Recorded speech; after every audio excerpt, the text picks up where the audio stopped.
आज हम सिलेबस का पॉइंट नंबर 10 दैट इज स्थावर विषय the poison of metallic origin cover करने वाले हैं। तो स्टार्ट करते हैं। पहला पॉइजन है अपना आर्सेनिक। आर्सेनिक की कैटेगरी देखें तो ये एक इरिटेंट इनऑर्गेनिक मेटल पॉइजन में आएगा। ये एक मेटल है, इनऑर्गेनिक है, इरिटेशन करता है, इसलिए इरिटेंट इनऑर्गेनिक मेटल पॉइजन में आएगा। आर्सेनिक जो मेटेलिक आर्सेनिक होता है वो नॉर्मली नॉन पॉइजनस होता है। पॉइजनिंग होती किससे है? जो आर्सेनिक के सॉल्ट्स होते हैं उनसे पॉइजनिंग होती है। क्या क्या होता है इससे? नेक्रोसिस होता है, स्लॉटिंग होता है, गैंग्रीन हो जाता है। Gangrene like this. Poisonous compound क्या क्या है आर्सेनिक के? आर्सेनिक के बहुत सारे कंपाउंड हैं, जैसे arsenic trioxide AS2O3, arsenic trisulphide AS2S3, arsenic bisulphide हो गया। ऐसे ये rodenticide, weed killers, paper fly, fly powder, fly water, इन सब में ये यूज़ किया जाता है आर्सेनिक। ये है फ्लाई पेपर। करता क्या है आर्सेनिक? मैकेनिज्म ऑफ एक्शन क्या है? शॉर्ट में अगर देखें तो ये क्या करता है, जो अपनी बॉडी में क्रेब्स साइकिल चल रही होती है उसको ब्लॉक कर देगा, ऑक्सीडेटिव फॉस्फोराइलेशन को ब्लॉक कर देगा, जिससे क्या होगा, एटीपी नहीं बन पाएगा अपनी बॉडी में, एटीपी कम हो जाएगा। क्या करता है ये? कैपिलरीज को भी डायलेट करता है। तो ये इसका शॉर्ट में मैकेनिज्म ऑफ एक्शन है। अब पॉइजनिंग। पॉइजनिंग में सबसे पहले एक्यूट पॉइजनिंग के सिम्टम्स देख लेते हैं। इसमें क्या होगा? फेटनेस आएगी, डिप्रेशन आएगा, नोजिया, बर्निंग सेंसेशन होगी। सबसे इम्पॉर्टेंट क्या है इसमें? प्रोजेक्टाइल वॉमिटिंग होती है। वॉमिटिंग प्रोजेक्टाइल, ये प्रोजेक्टाइल मोशन में वॉमिटिंग निकलेगी। वाटरी फ्लूइड रहेगा। डायरिया जो रहेगा वो बहुत गंदी स्मेल आएगी, उसमें फाउल स्मेलिंग रहेगी। पहले तो उसके अंदर फीकल मेटल निकलेगा, बाद में ब्लड निकलेगा और बाद में एकदम कलरलेस पानी जैसा निकलेगा, राइस वाटर स्टूल टाइप, जैसे कि कॉलेरा में होता है वैसा। क्रैम्स ऑफ मसल्स रहेंगे, कन्वर्जन आएंगे, डिहाइड्रेशन होगा, शॉक होगा, कोमा होगा और फाइनली डेथ भी हो सकती है। अगर फ्यूम्स इनहेल कर लेते हैं तो क्या होगा? कफ बनेगा, फ्रॉथी स्पूटम बनेगा, ब्रेथलेसनेस आएगी, साइनोसिस हो सकता है, पल्मोनरी एडिमा हो सकता है, आइज में कंजेशन हो सकता है, कॉर्निया में अल्सरेशन हो सकता है, लाइक दिस। ज़्यादा अमाउंट में ले लेते हैं तो सडन डेथ भी हो सकती है, शॉक भी लग सकता है, बाकी गिडीनेस, पेन इन मसल, ये सब भी हो सकता है। ये तो अपन ने देखा था एक्यूट पॉइजनिंग। देन आता है सब एक्यूट पॉइजनिंग में क्या होगा? CNS को इफेक्ट करेगा, ये न्यूराइटिस, पैरालिसिस, CVS डिस्टर्बेंस होगा, GIT मैनिफेस्टेशंस हो सकते हैं। फेटल डोज क्या है? 180 to 200 मिलीग्राम। फेटल पीरियड क्या है? अगर नारकोटिक फॉर्म में लिया है तो सडन डेथ हो सकती है 2 से 3 घंटे के अंदर, लेकिन अगर गैस्ट्रो इंटेस्टाइनल फॉर्म में लिया है तो 12 से 48 घंटे लग सकते हैं। नेक्स्ट इज डिफरेंशियल डायग्नोसिस, यानी कि सापेक्ष निदान। इसके सिम्टम्स किससे मैच होते हैं? बैक्टीरियल फूड पॉइजनिंग से मैच होते हैं और कॉलेरा से मैच होते हैं। Out of this cholera is important. तो देख लेते हैं आर्सेनिक क्या होता है। आर्सेनिक जब भी होता है जब अपन को एविडेंस ऑफ पॉइजनिंग मिलता है, लेकिन कॉलेरा कब होता है? ऐसा एपिडेमिक हो जाता है। आर्सेनिक में पहले क्या होती है? वॉमिटिंग होती है और बाद में डायरिया होता है। वॉमिटिंग प्रीसीड्स डायरिया, ये पॉइंट इंपॉर्टेंट है। और कॉलेरा में क्या होगा? पहले डायरिया होगा फिर वॉमिटिंग होगी, वॉमिटिंग फॉलोज डायरिया। इंपॉर्टेंट है ये। इसमें फिर वॉमिटस में क्या निकलता है? पहले स्टमक का कंटेंट निकलता है, फिर ब्लड निकलता है और बाद में पानी निकलता है आर्सेनिक में। लेकिन कॉलेरा में क्या होता है? पूरा राइस वाटर रहता है, मतलब वाटरी वाटरी रहता है। ऐसे ही डायरिया का भी सेम होता है, पहले फीकल मैटर निकलता है, ब्लड निकलता है और बाद में पानी निकलता है। लेकिन कॉलेरा में पूरा पानी पानी निकलता है। इसमें आइज कंजेस्टेड मिलती हैं, इसमें नहीं मिलती हैं, बाकी पढ़ लेना।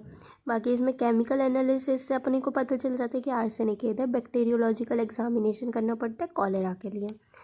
ट्रीटमेंट देख लेते हैं। ट्रीटमेंट क्या होगा? एमेटिक्स करवा दो, वॉमिटिंग इंड्यूस करवा दो, या तो गैस्ट्रिक लेवाज करवा दो, डिमल्सेंट यूज़ कर दो, morphine for pain, IV fluids, blood transfusion करवा दो अगर हाइपोवोलेमिया हो रहा है, IV का intravenous hypo is used, purgatives use करवा दो। अब एंटीडोट क्या है? इसके एंटीडोट देख लेते। फिजिकल में देखो तो DMLसेंट्स दे दो। केमिकल में देखना है तो केमिकल में जो freshly prepared hydrated ferric oxide होता है, ये इसका एंटीडोट होता है। फार्माकोलॉजिकल में ब्रिटिश एंटील्यूसाइड यानी बाल बाल दे सकते हैं अपन। पोस्टमार्टम अपीयरेंस देख लेते हैं। पोस्टमार्टम में क्या मिलेगा अपने को? डिहाइड्रेटेड बॉडी मिलेगी, जॉन्डिस वाली बॉडी मिलेगी। स्टमक एकदम रेड रेड हो जाएगा, रेड वेलवेटी अपीयरेंस मिलता है, जिसको अपन फ्ली बिटन अपीयरेंस भी कहते हैं, जैसे मक्खियों ने काट लिया हो ऐसा। उसके बाद हीमरेजेस मिलते हैं अपने को एंडोकार्डियम में, जिसको सब एंडोकार्डियल हीमरेजेस कहते हैं। Degeneration of liver, heart, kidney दिखने को मिलता है अपने को। ये था अपना सब acute poisoning. Chronic poisoning, chronic poisoning यानी बहुत लंबे टाइम से चल रही पॉइजनिंग, तो अपन उसको क्या बोलते हैं, आर्सेनोफेजिया। आर्सेनोफेजिया यानी उस इंसान को थोड़ी आदत चढ़ी हो जाती है आर्सेनिक की। कब होता है ये, रिपीटेड स्मॉल डोजेस मिलते हैं, या फिर मेडिसिन के तौर पे, या फिर वो किसी इंडस्ट्रीज़ में काम कर रहा हो इसमें। साइन एंड सिम्टम्स क्या होते हैं इसके देख लेते हैं। 4 स्टेजेस में साइन एंड सिम्टम होते हैं। पहले में न्यूट्रिशनल या फिर गेस्ट्रो इंटेस्टाइनल डिस्टर्बेंसेस होते हैं, जैसे कि वीकनेस आती है, वेट लॉस होता है, एपिटाइट कम हो जाती है, रेड एंड सॉफ्ट गम्स हो जाते हैं, टेम्परेचर बढ़ जाता है। ये मतलब न्यूट्रिशन से रिलेटेड सारे रहेंगे। सेकंड में कैथरल चेंजेस मिलते हैं, जैसे कि वॉइस में हॉर्सनेस आ जाती है, आइज़ कंजेस्टेड मिलती हैं, फोटोफोबिया हो जाता है लाइक दिस, रनिंग नोज मिलती है, ये सारे रहते हैं। फिर तीसरे स्टेज में स्किन पे मिलते हैं। स्किन पे बहुत सारे अपने को मिलते हैं, जैसे रेन ड्रॉप अपीयरेंस मिलती है, यानी कि ऐसा रेन ड्रॉप अपीयरेंस रहती है स्किन पे। फिर नेल्स पे क्या रहती है, ऐसे लीनियर ब्रिटल हो जाते हैं नेल्स, और लीनियर पिगमेंटेशन हो जाती है, जिसको मीस लाइन या फिर एल्ड्रिच मीस लाइन कहते हैं। ये ऐसी ऐसी लाइंस हो जाती है नेल्स पे, इसको बोलते हैं मीस लाइंस। हाइपर कीटोसिस हो जाता है, ऐसा हाइपर कीटोसिस हो जाता है, एक्जिमा हो जाता है, कभी कभी हर्पीज जोस्टर वायरस जैसा भी अपेयरेंस हो जाता है, एनीमिया, ल्यूकेमिया, थ्रोम्बोसाइटोपिनिया, ये सब कुछ होता है। स्टेज 4 में क्या होता है, सीएनएस डिस्टर्बेंसेज होता है, हेड एक, tingling sensation, numbness, muscle pain, muscle paralysis, ये सब कुछ मिलता है। Liver damage, renal, bone marrow depression, heart involvement, ये सब भी मिल सकता है। ट्रीटमेंट क्या है, वही ब्रिटिश एंटील्यूसाइड, विटामिन बी कॉम्प्लेक्स दे दो, इंट्रावीनस हाइपो दे दो। पोस्टमार्टम अपीयरेंस क्या मिलता है, dehydration, jaundice, anaemia, congested GIT, degeneration of thoracic and abdominal organs and nerves. Same इसमें फिर केमिकल टेस्ट क्या करवाने रहते हैं, नाम देख लो, रेंचेस टेस्ट, मास टेस्ट, NNA यानी कि न्यूट्रॉन एक्टिवेशन एनालिसिस, S यानी कि atomic absorption spectroscopy. Medico legal aspect देख लेते हैं। ये टेस्टलेस होता है, ओडरलेस होता है, मतलब किसी को कुछ पता नहीं चलेगा, इसलिए सबसे ज़्यादा यूज़ काय में होता है, होमिसाइड में। सुसाइड में सुसाइडल भी यूज़ हो जाता है, एबॉर्टिफिकेंट के जैसे भी यूज़ होता है, केटल पॉइजन के जैसे भी यूज़ होता है, एज ए स्टूपिफाइंग पॉइजन के जैसे भी यूज़ होता है। ये तो होगा इसका मेडिको लीगल एस्पेक्ट। ये अपन ने देख लिया कि क्रॉनिक वाला हो रहा हो, जिसमें आदत लग जाती है, तो उसको आर्सेनियोफेजिया कहते हैं। बाकी तो इम्पॉर्टेंट है नहीं। तो ये था अपना आर्सेनिक।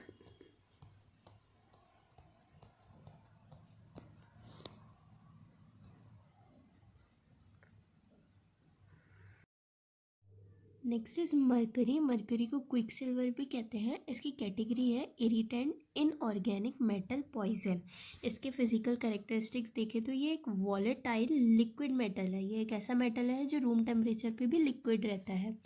मेटेलिक मरकरी जो होता है वो नॉन पॉइजनस होता है अगर वो अपन ओरली लेते हैं, लेकिन जब उसको फाइनली डिवाइड कर देते हैं या फिर वेपराइज करते हैं और तब लिया जाता है, तब उसको स्वेलो या इनहेल किया जाता है, तब ये पॉइजनस होता है।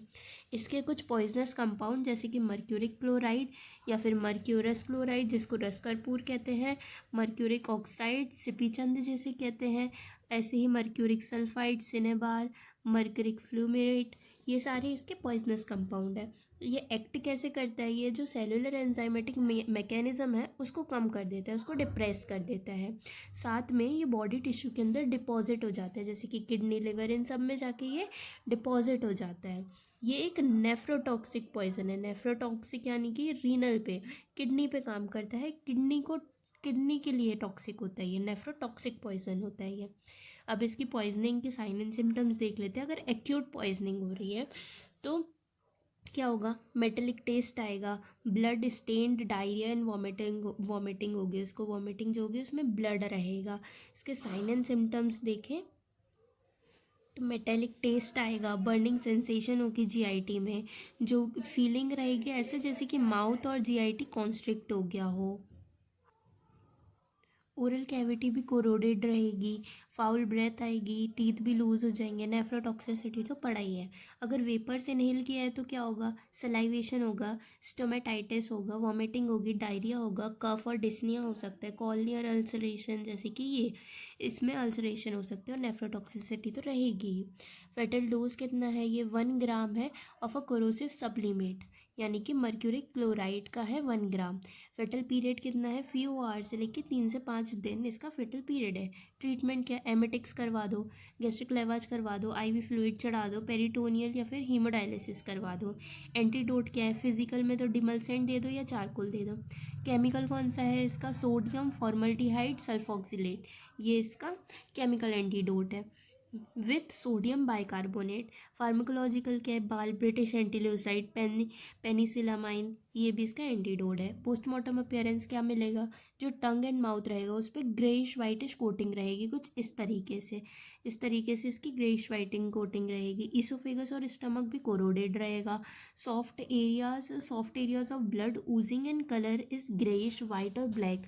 कुछ जो सॉफ्ट एरिया रहेंगे उसमें से खून निकलेगा, बाकी एरिया वाइट और ब्लैक कलर का हो जाएगा। स्मॉल इंटेस्टाइन लार्ज इंटेस्टाइन क्या हो जाएगी, कंजस्टेड हो जाएगी, अल्सरेटेड हो जाएगी और समटाइम उसमें गैंग्रीन भी फॉर्म हो जाएंगे। किडनी में नेफ्राइटिस हो जाएगा, लंग कंजस्टेड हो जाएगा, हार्ट में सब एंडोकार्डियल हीमोरेजेस हो जाएंगे जैसे कि ये, फैटी डिजनरेशन भी हो जाएगा। ये तो था एक्यूट पॉइजनिंग। अब क्रॉनिक यानी लॉन्ग टाइम से कुछ थोड़ा पॉइजनिंग हो ही रही है तो उसको ये कहते हैं। इसके बस बाकी तो इसके साइन एंड सिम्टम्स क्या है, एक्सेस सलाइवेशन, यानी जब भी सो रहा होगा इंसान सलाइवा निकल रहा होगा, उसको सलाइवा निकल रहा होगा। गम्स के अंदर क्या होगा, ब्लू लाइन आ जाएगी लाइक दिस। स्किन कैसी हो जाएगी, पिंक अल्सर हो जाएंगे उसमें, फिंगर्स वगैरह में पिंक चिक्स हो जाएगी। ये पिंक जो हो जाते हैं इसको अपन बोलते हैं एक्रोडाइनिया। ये इसकी इमेज है, मतलब हाथ पैर सब पिंक लगेंगे। किडनी में यूरेमिया हो जाएगा, नेफ्राइटिस हो जाएगा। ट्रेमर्स आएंगे, इसको मर्क्यूरियल ट्रेमर्स, इसको ग्लास बोअर शेक्स भी कहते हैं। स्किन में इरप्शंस रहेंगे। मेडिको लीगल एस्पेक्ट देखें तो सुसाइडल हो सकता है, सुसाइडल और होमिसाइडल तो वैसे रेयर होता है, लेकिन इसको क्रिमिनल अबॉर्शन के लिए यूज़ किया जाता है। एक्सीडेंटल सबसे कॉमन है क्योंकि ये डायूरेटिक्स ऑइंटमेंट्स इन सब में, ब्लीचिंग क्रीम इन सब में डलता है, तो एक्सीडेंटल हो सकता है। और दिवाली में ये जो स्नेक टैबलेट आती है, सांप वाली गोली, ये तो इसके अंदर भी डलता है, तो इससे भी अपनी पॉइजनिंग हो सकती है, जिसको दिवाली पॉइजनिंग कहते हैं। मिनीमार्टे बे डिसीज़ होती है इसके कारण, जो कि मर्क्यूरिक पॉइजनिंग के कारण होती है, कंटेमिनेटेड फिश वगैरह खाने से होती है ये। Bones, teeth, hair, nails are preserved as additional viscera. अगर अपने पास ऐसा कोई वो आता है, कोई पेशेंट आता है पॉइजनिंग का, तो उसके बोन्स, टीथ ये अपन प्रिजर्व करते हैं विसरा प्रिजर्वेशन में। तो ये था अपना mercury. Next drug is lead जिसका साइन होता है पीबी। ये कैटेगरी देखें तो इरिटेंट इनऑर्गेनिक मेटल पॉइजन के अंदर आता है, ये इसकी इमेज है। लेड पॉइजनिंग बेसिकली अपने को इंजेक्शन, इनहेलेशन या फिर एब्जॉर्प्शन थ्रू स्किन के टाइम होती है। Lead is 10 time more poisonous when inhaled. अगर इनहेल किया गया है तो वो ज़्यादा, उसके जो साइन एंड सिम्टम्स है वो मोर एग्रीवेटेड रहेंगे। ये एक कॉमन पॉइजनस प्रिपरेशन, जो द कॉमन पॉइजनस प्रिपरेशन जो है उसकी है लेड ट्राईऑक्साइड, यानी कि वर्मेलियन, सिंदूर सबसे ज़्यादा पॉइजनस चीज़ है लेड से जो बनती है। बाकी और भी चीज़ें आती हैं जैसे lead acetate, salt of Saturn कहते हैं, जैसे लेड कार्बोनेट जिसे सफ़ेदा कहते हैं, लेड क्रोमेट जिसे क्रोम येलो कहते हैं, वाइट सुरमा है, ये सारे जो हैं। इवन टेट्रा एथाइल लेड जो होता है वो पेट्रोल में डालते थे एंटी नॉकिंग एजेंट के तौर पे। तो ये लेड की कुछ पॉइजनस प्रिपरेशन है। ये एक्ट कैसे करता है, ये हेम सिंथेसिस इज इनिबिटेड, जो हीम सिंथेसिस होता है उसको इनिबिट करता है। Fixation of the lead in brain and peripheral nervous system. Lead is stored in bones as phosphate and carbonate, bones में स्टोर हो जाता है। कैपिलरीज में भी स्पैस्म करता है ये। तो ये इसका मोड ऑफ एक्शन था। अब पॉइजनिंग देख लेते हैं लेड के कारण। अगर पॉइजनिंग हो रही है एक्यूट लेड पॉइजनिंग, तो वैसे तो ये बहुत रेयर है। इसको अपन कैसे पता चलेगा, ब्लड में जो लेड का लेवल है वो बढ़ जाएगा। इसके साइन एंड सिम्टम्स देख लेते हैं। स्वीट मेटेलिकल एस्ट्रिंजेंट टेस्ट आता है मुंह में, थ्रोट में बर्निंग सेंसेशन होती है, वॉमिटिंग होती है वाइट कलर की या फिर ब्लडी वॉमिटिंग होती है। कॉल की पेन होता है रिलीव्ड बाय प्रेशर, जैसे अपन प्रेशर लगाते हैं तो ठीक हो जाता है। एब्डोमेन जो होता है, पेट जो होता है वो टेंडर होता है, यानी छूते के साथ में दर्द होता है और कॉन्ट्रैक्टेड रहता है, कॉन्स्टिपेशन होता है। ये जीआईटी मैनिफेस्टेशन थे। यूरिनरी में क्या होगा, ओलिगोयूरिया होगा, एल्ब्यूमिनिया होगा, और यूरिन में लेड निकलेगा। लेड में यूरिन निकलेगा, यूरिन में लेड निकलेगा तो कौन से कलर की रहेगी यूरिन, रेड कलर की हो जाएगी, रेड कलर्ड यूरिन रहेगी। सीएनएस में क्या होगा, drowsiness, insomnia, headache, muscular cramps आएंगे, कन्वल्शन आएंगे। तो ये होता है लेड के कारण एक्यूट पॉइजनिंग में। सब एक्यूट में थोड़ा थोड़ा देख लो। इसमें भी ब्लू लाइन, गम्स में ब्लू लाइन आएगी, बर्टोनियर लाइन जिसे कहते हैं ये वाली, फेस पेल हो जाएगा, सिक्रीशन सारे कम हो जाएंगे, जीआईटी यूरिनरी मैनिफेस्टेशन रहेगी जैसे पहले पढ़ी थी, सीएनएस वाली भी सेम रहेंगी मैनिफेस्टेशन। ड्रग फेटल डोज क्या है, वैसे तो अनसर्टेन है लेकिन 0.5 से 20 ग्राम्स इसका फेटल डोज है। फेटल पीरियड क्या है, अनसर्टेन है वैसे, लेकिन 2 से 3 दिन या फिर कुछ महीने तक इसका फेटल पीरियड होता है। ट्रीटमेंट में देखें तो एमेटिक्स दे सकते हैं अपन, स्टमक वॉश यानी गैस्ट्रिक लेवाज करवा सकते हैं, एब्डोमेन पेन के लिए मॉर्फिन एट्रोपिन दे सकते हैं, कैल्शियम ग्लूकोनेट दे सकते हैं आईवी के थ्रू, विटामिन डी और विटामिन सी दे सकते हैं। एंटीडोट क्या है, फिजिकल में डेमलसेंट दे दो। केमिकल एंटीडोट क्या है, सोडियम सल्फेट या फिर मैग्नीशियम सल्फेट, ये इसका एंटीडोट है। फार्माकोलॉजिकल में कैल्शियम एडिटेट दे दो, ईडीटीए, या फिर डीएम ऐसे दे सकते हैं। पोस्टमार्टम अपीयरेंस में क्या रहेगा अपने को, जो गैस्ट्रिक म्यूकोसा है यानी जो अपना स्टमक है उसकी जो म्यूकोसा है वो कंजस्टेड रहेगी और कभी कभी इरोडेड भी रहती है। स्टूल्स जो रहते हैं वो ब्लैक कलर के भी दिखेंगे। बाकी अपना गैस्ट्रोएंटराइटिस का फीचर्स दिखेंगे। ये हो गया। अब वो तो अपन ने पढ़ी एक्यूट या सब एक्यूट। अगर क्रॉनिक लेड पॉइजनिंग चल रही है तो उसको कहते क्या है, प्लम्बिज्म। ये इसका वर्ड है, वर्ड इंपॉर्टेंट है। बाकी तो फूड, वाटर, सिंदूर वगैरह इन सब से ये होता है, या फिर कोई फैक्ट्री में काम कर रहा है तो उसको क्रॉनिक पॉइजनिंग हो सकती है। मैनिफेस्टेशन इसकी शॉर्ट में याद रख सकते हैं ABCDEFGH से, सबसे कुछ कुछ है। जैसे ए से एनीमिया, बी से बेसोफीलिया, ठीक है। आर्थ्रेल्जिया लाइक दिस, जॉइंट्स में पेन हो सकता है, ए से हो गया। बी से हो गया, सी से क्या हो सकता है, कॉलिक या फिर कॉन्स्टिपेशन। कॉन्स्टिपेशन रहेगा तो उसको ड्राई बेली एक रहेगा। सी से कार्डियो रीनल मैनिफेस्टेशन भी हो सकते हैं। कार्डियक में कौन से बीपी वगैरह बढ़ा रहेगा, रीनल में क्या इन एल्ब्यूमिन मिलेगी और रेड कलर की यूरिन रहेगी, नेफ्राइटिस वगैरह हो सकता है, तो सी हो गया। डी से क्या होगा, डेलीरियम हो सकता है। और डी से क्या हो सकता है, ड्रॉप, रिस्ट ड्रॉप या foot drop like this, wrist drop foot drop हो सकता है। डी ई से क्या होगा, इंसेफेलोपैथी होगी। इंसेफेलोपैथी यानी कि सीएनएस से related neuritis, peripheral neuritis, conversion, hallucination, ये सब हो सकता है।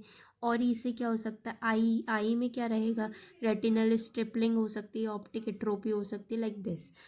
ई हो गया। एफ से क्या होगा, फेशियल पैलर दिखेगा उसके अंदर, फेशियल पैलर। जी से गम्स में क्या रहेगी, ब्लू लाइन देखी थी अपन ने ये वाली, बॉर्टिनियर लाइन जिसे कहते हैं। जी से जेनाइटल मैनिफेस्टेशन भी हो सकते हैं, जैसे कि स्टर्लिटी हो सकती है, एबॉर्शन हो सकता है, फीटस की डेथ हो सकती है, एमनोरिया, डिसमेनोरिया, मेनोरेजिया, ये सारी चीज़ें हो सकती हैं। जनरल मैनिफेस्टेशन में अपने को वीकनेस, एनोरेक्सिया मिल सकता है। जी के बाद एच से एलोपेशिया हो सकता है। तो इस तरीके से ABCDEFGH तक अपन कर सकते हैं। मेडिको लीगल एस्पेक्ट में क्या मिलेगा, lead for suicide and homicide is rare. अपन लेड ऐसा होमिसाइड या सुसाइड के लिए तो बहुत रेयरली यूज़ होता है। कभी कभी कैटल पॉइजनिंग के थ्रू यूज़ होता है टू प्रोड्यूस एबॉर्शन करवाने के लिए। मेनली एक्सीडेंटल इसका यूज़ होता है। यूज़ क्या मतलब, गलती से एक्सीडेंटली होता है। एंड यूजुअली क्रॉनिक वाला जो अपन ने ABCD वाला पढ़ा है ना, क्रॉनिक, वो। Next and last drug is copper. Copper इसकी कैटेगरी है irritant inorganic metal poison. Irritant क्योंकि इरिटेशन करता है, इनऑर्गेनिक है, मेटल है, और पॉइजन है। तो irritant inorganic metal poison. Poisonous compound क्या क्या है कॉपर के, कॉपर सल्फेट CuSO4 जिसको ब्रूविट्रिol भी कहते हैं, कॉपर कार्बोनेट जिसको माउंटेन ग्रीन भी कहते हैं, कॉपर सब एसीटेट जिसको वर्डीज या फिर जैंगल भी कहते हैं। मैकेनिज्म ऑफ एक्शन क्या है इसका, ये क्या करता है, जो सल्फाइड्रल ग्रुप होता है एंजाइम का उस पर एक्ट करता है, प्रोटीन को प्रेसिपिटेट कर देता है। अब इसकी भी पॉइजनिंग देख लेते हैं। एक्यूट कॉपर पॉइजनिंग में क्या होगा, एक्यूट यानी थोड़े थोड़े सिम्टम्स, मेटेलिक टेस्ट आ जाएगा, सलाइवेशन, बर्निंग पेन होगा, थ्रस्ट, नोजिया, वॉमिटिंग होगी जो कि ब्लू या ग्रीन कलर की होगी, ओलिगोयूरिया, हिमेटोयूरिया, एल्ब्यूमिन्यूरिया, जॉन्डिस हो सकते हैं, मसल क्रैम्प्स आ सकते हैं, कन्वर्जन, कोलैप्स, ये सारा एक्यूट में होगा। इसके फेटल डोज क्या है, फेटल डोज है 15 से 30 ग्राम, फेटल पीरियड है 1 से 3 दिन। इसके बाद ट्रीटमेंट अगर अपन देखें तो इसमें एमिटिक्स नहीं देना होता है। एमिटिक्स क्यों नहीं देना होता है, क्योंकि कॉपर खुद ही एक एमिटिक है, यानी वो खुद ही पॉइजनिंग होगी तो इंसान खुद ही उल्टी कर रहा होगा, तो तुम उसे एमिटिक्स नहीं दोगे वरना शॉक में चला जाएगा वो। गैस्ट्रिक लेवाज करवा सकते हो, डायूरेटिक्स दे सकते हो, आईवी फ्लूइड दे सकते हो। एंटीडोट क्या देंगे इसमें, डिमलसेंट दे दो। केमिकल में क्या देंगे, पोटेशियम फेरोसाइनाइड देंगे। फार्मेकोलॉजिकल में पेनिसिलामाइन या फिर ब्रिटिश एंटील्यूसाइड या फिर ईडीटीए ये दे सकते हैं फार्मेकोलॉजिकल में। पोस्टमार्टम अपीयरेंस क्या दिखेगी, जॉन्डिस, पीला पड़ जाएगा पूरा इंसान, ग्रीनिश ब्लू फ्रॉथ दिखेगा। कॉपर में ज़्यादातर चीज़ें ग्रीनिश ब्लू कलर की रहती हैं, तो फ्रॉथ भी निकलेगा जो इसका वो ग्रीनिश ब्लू कलर का रहेगा। ईसोफेगस एंड स्टमक जो रहेंगे वो कंजस्टेड रहेंगे और उनका अंदर का कंटेंट भी कौन से कलर का रहेगा, ब्लूइश ग्रीन कलर का रहेगा। हीमरेजेस होंगे, उसको अल्सरेशन हो सकते हैं इंटेस्टाइन में। कोलोन और लार्ज इंटेस्टाइन में क्या होगा, अल्सरेशन मिल सकते हैं। क्रॉनिक अगर पॉइजनिंग है तो उसमें लिवर और किडनी का डिजनरेशन भी हो सकता है। क्रॉनिक पॉइजन को, क्रॉनिक जो कॉपर की पॉइजनिंग हो जाती है उसको क्या कहते हैं, ब्रॉन्ज डायबिटीज़ या फिर पिगमेंट सिरोसिस भी कहते हैं, और हीमोक्रोमेटोसिस तो कहते ही हैं। इसके साइन एंड सिम्टम्स क्या है, green purple line on gums, gums पे जो यहाँ पे लाइन रहेगी वो ग्रीन एंड पर्पल कलर की रहेगी, जिसको क्लेप्टन्स लाइन कहते हैं। नोजिया, गिडीनेस, हेडेक, ये तो सारे कॉमन है। कंजक्टिवाइटिस मिल सकते हैं, कॉर्नियल अल्सरेशन मिल जाएगा, लेरेंजाइटिस या फिर ब्रोंकाइटिस मिल सकते हैं, nephrotoxicity, anaemia, neuritis, muscular atrophy, body secretion, जो बॉडी के सिक्रीशन रहेंगे वो भी ग्रीन कलर के हो जाएंगे, डर्मेटाइटिस हो सकता है। मेडिको लीगल एस्पेक्ट में क्या है, सुसाइड और होमिसाइड के लिए तो इसका यूज़ नहीं किया जाता है, अनकॉमन है। अबॉर्टिफिकेंट यूज़ कर सकते हैं, केटल पॉइजन की तरह यूज़ किया जाता है। जनरली इसका क्या होता है, एक्सीडेंटल पॉइजनिंग ही होती है, गलती से हो जाती है पॉइजनिंग ये। और बाकी तो ठीक है। डेली बॉडी रिक्वायरमेंट कितनी है, 0.mg पर डेज़ की रिक्वायरमेंट है। बाकी इसका एक इम्पॉर्टेंट है कि ये एंटीडोट होता है फॉस्फोरस का, जो फॉस्फोरस पॉइजनिंग होती है या फिर फॉस्फोरस का जो है ये एंटीडोट होता है, ये इसका इम्पॉर्टेंट पॉइंट है। ये है कॉपर।